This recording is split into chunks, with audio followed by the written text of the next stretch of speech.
Mayong gabi sa tanan, 2 PM result, triple 6 no. Kinsay naka-triple all ganina. Kung ngay naka-triple all ganina, okay, congrats na lang ha, congrats.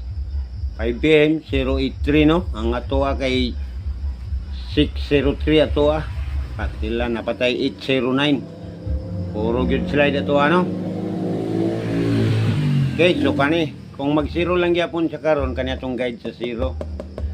Mga paps kani kung mag-zero siya si 0501, 502, 021. Kung single guide na siya kani ito ah. Parehara siguro. Anytime sa wait lang. Okay, hindi na. Okay, so kana atong guide mga paps no. So pa-subscribe na lang pug ko og mayong gabi sa tanan no. Daghang salamat kaninyong tanan.